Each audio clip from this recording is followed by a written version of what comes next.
I'm back again with Parobar. He had phenomenal raise. They just did tremendous work. It was so sick to see. So Parobar, um, for those who don't know, tell us a little bit about yourself and a little bit about your journey. All right, GM Tony, nice to be back. It's nice to be back. Right. So for those who don't know, my name is Okenek Parubo. I'm Ross. I'm a blockchain engineer. Coming from my core competence on mobile, formerly a mobile engineer, migrating into Rust and Solana development. It's been a very fun ride. The learning curve for Rust was quite steep, but yeah, we getting our hands on, getting our hands dirty. We learned getting our hands dirty, right? So for I'm building Polynet, right? So basically what Polynet is invisible infrastructure that is going to keep apps, wallets, and DAOs transacting even when the network isn't there no more, right? Maybe due to um, low connectivity, censorship, and the likes, right? So basically, how Polynet does, so it's like an offline mesh. We build a mesh network from Bluetooth technologies around to build a broader network and transform hop from one device to another. Right? So like the name implies, Polynet. It was modeled after pollination, whereby transaction That's originated at one point and is being submitted at another point, right? So it's quite an interesting technology. Yeah, absolutely. Couldn't agree more. So had the big launch a couple days ago. Tell us about how it went from your perspective, especially like compared with like what you expected. Oh, so I'll say it was mind blowing. Like I honestly did not see it coming because the plans were just, oh, let's do a launch, let's do a raise, and we try to get no, but the support was massive, right?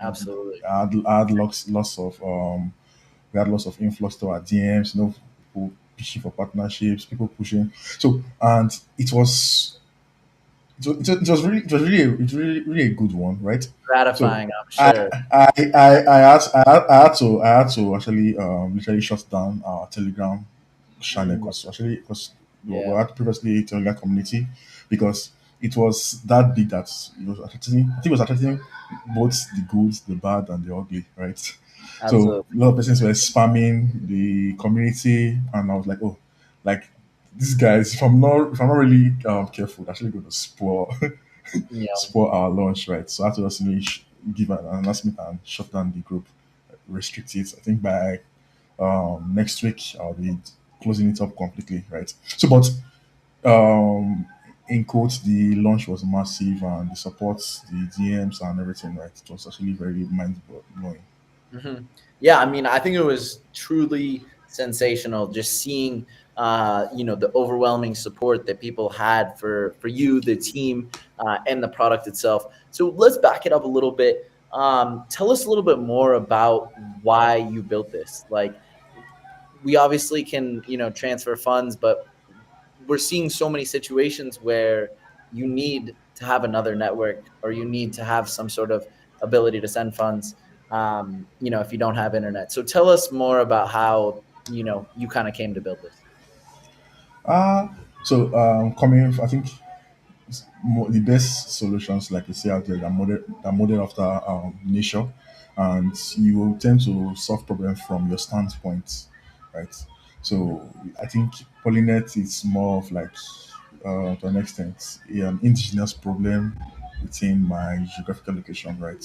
Where poor networks, you know, I think there was a point where there was Twitter ban, right? Mm, And it was actually quite of Cloudflare going down.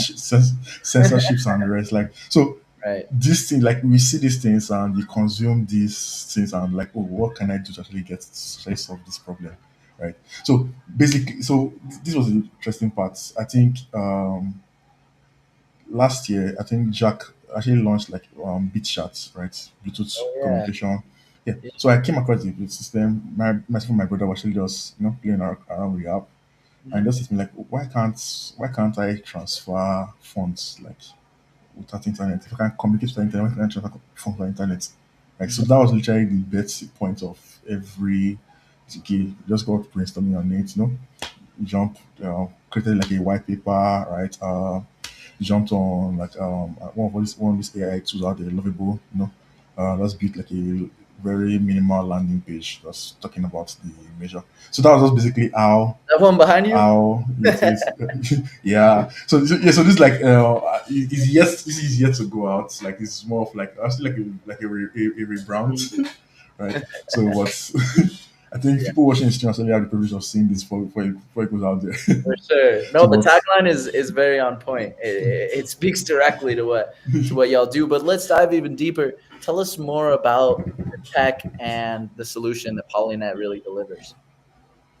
right? So at the core of the solution is Rust, because the core of the system is built with Rust. The each for the functionality for creating unsigned transactions, for creating unsigned. The beauty is, in Solana, everything's a transaction, right? So the beauty of it is like even down for Facts. SPF transfers, votes, governance and voting. Like it's actually solves for all this, right? So at the core of it, we have Rust at the core. Then using like an FFI bridge, right? We have Kotlin. That's where the Bluetooth layer actually sits on Kotlin, because it's more native. It's native to like the Android ecosystem, right? So basically, so the way the SK is built is you just need to initiate it once, and that's just it. Why? Because it's sticky. What it means that once you close the app, it's sticky. It keeps on running behind the scenes. So if you should reboot your phone, the SK auto starts itself. So when it does that, it listens like for your Bluetooth states, like it does like its advertising and scanning. It alternates between these two activities, right?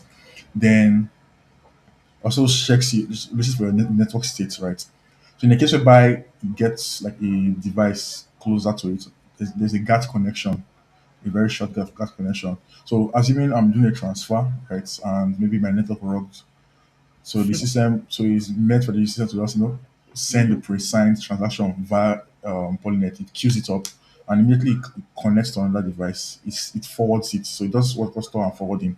Right, Right. it forwards the transaction. So once it gets to that on that device, the SDK tries to submit. If there's no internet, right, or there's no Right. access, it could not. It actually stores it so that during his next connection session, it's either it forwards it or does a retry. So it so there's like a time to leave parameter within the transaction that we set, just so that um, transaction don't live that long, because with nonce technology, that's Solana durable nodes, nonce accounts, you can actually live that long, right? So, but what is to show by after certain number of ops, right, it just kills that transaction. So it's also a retry mechanism. Before it retries, there's a signature verification to ensure that every party has signed, so that it does not just waste resources. And the bit of it is it's low energy, right? So the battery consumption is very minimal. I Oh, think wow. on the website, polynet.xyz/docs, these informations are actually there, down to the battery reports for using this SDK. So it's very minimal. So and it's actually going to be a way for users to actually earn passively, because while their device relays, the network rewards them. So they don't really need to actively engage in the relaying of this transaction. Just having the SDK within your device. I was curious about that too, because say that I'm just near somebody who's using Polynet and all of a sudden they're pinging off my device. Am I aware of that? Do I give consent to that? How does that kind of work? Ah, that's very nice. That's a very nice question. I believe it's open source. So our partnership with this project means is going to come up with that you using this project is like you giving consent. So that's why we're building our system to be very accommodating. So yes, the user actually has the right to actually turn this off service off if they don't want to. Right. In Police as do much it all as the it's time, up right? to. When they're trying to catch those Yeah. murderers. Yeah. So they actually do that themselves, but the beauty is just that the way to the beauty is yes, they can turn it off, but It's just out there for passive earning, and it's part of the big picture. It's just you're just a piece in making the big picture bigger, right? So So it's more of that. It's more of that. absolutely. And tell us more about the product roadmap. Where are you guys taking this bad boy next? All right. So, for on the roadmap, for key ones are our race, right, which was that was the reason for our launch, right. So, as we close out our race, we're going to be doing lots of DevNet testing, right. So, we're going to be doing lots of DevNet testing to ensure that the system is very resilient, as we say, right? We don't just show whereby like, oh, it works on my machine, but it does not work production, right? So we're going to do a lot of definite testing. Then by Q2, we're hoping to move into the mainnet, you know. So by this period, we're actually going to be reaching out to certain projects for pilot partnerships, right? We're also giving a call out to developers, solo projects to jump on Polynet. The SDK is out there. The codes is open source. You know, fuck the repo and just build some crazy ass shit with it. You know, and Absolutely. and Happen. my kids we're hoping to move into mainnet. By that time also, we think we'll start looking into other extending our integrations, right, above Bluetooth, LoRa technology, Wi-Fi Direct. Every means, every what I'm going to be explaining every wireless means of communication, right, out Mhm. there to actually make our system more resilient. Absolutely.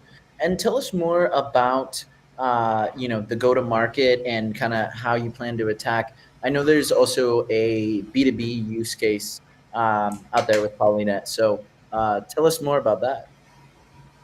Yeah, so I think Polynet is more B2B than B2C. So in as much as it's open source, right? So, but we intend, like I said, we intend partnering with projects. So we're actually um, let's say gearing up to start outreaches to these businesses out there. So business like Jupiter Mobile, Phantom, Yeah. and the likes, Sika. So we're Seeker would actually be gearing up. so fresh. Yeah. And Yeah, Seeker's yeah. been So popping off the last couple days as well. yeah, so we're actually we're actually gearing up for outreach to this project. So we're going to be leveraging our connections, Right. streams and likes to get these guys' attention, right? So, but that's our major plan, right? Outreach to these projects and let us get a handshake and pilot phase. From there, we move up. So that's the plan. Okay. Yeah. Sounds absolutely fire. And yeah, certainly all about it. So um, tell me, was there anything unexpected that happened the other day in the token launch? Okay, so I think I'll be very honest, right? This is literally my first time like in token launch, right? It was actually a new experience for me, and it was a good learning call. It was a good learning experience, right? Mhm. Uh, I think one thing I learned was every project like it was almost treated like a meme coin until like I had to actually step up to like, oh no, this is not one of those, right? Because so that actually led to, so Yeah. like that was the experience, but When it that starts actually led pumping like to shut that, down. people start to like just say random fish. Yeah, like, I'm like, no, guys, like, let's not. No, this is such a. Let's not spoil. Let's not spoil this. This is a very good utility project, right? It was not built Absolutely. for that, right? Yeah. This was never the intention why building Right. this And project. like we were saying So before, it's so unique to have a DPIN payment solution. That's yeah. very rare. I don't know many that exist. Mm, I don't think I'm not so from top the best of my knowledge, right? I'm not so Right. sure many exists, right? Hmm. There are other networks, other DPS programs out there I know of, but no one is doing what I believe is doing what Polynet is doing. Right, it's quite unique. It's quite Absolutely. unique. Truly, truly. Okay, great. Well, it's been really epic catching up with you. Appreciate the honest feedback and letting us know how things went inside. And yeah, I mean, we're all really supportive, and I mean, it was amazing, like the amount of support you've gotten. So Yeah, kudos so to you. it really is. And It really is. where can people find out more about you and Polynet? Um, follow us on our Twitter page. That's soul_polynet, soul_polynet. My personal page, organic Warobo underscore with an underscore at the edge. Right. So you can that's where you get all the alphas about Polynet. Any other page claiming to be Polynet, it's we are not in affiliation with them. Right. We're not, so there's no community. Our Telegram community is shut down. Every information is coming from our Twitter handle, right? Our X handle, right? Okay. Soul_polynet. All right. Greatly appreciate it. Thank you so much and keep It's good cooking. to be here. All right. Let's go.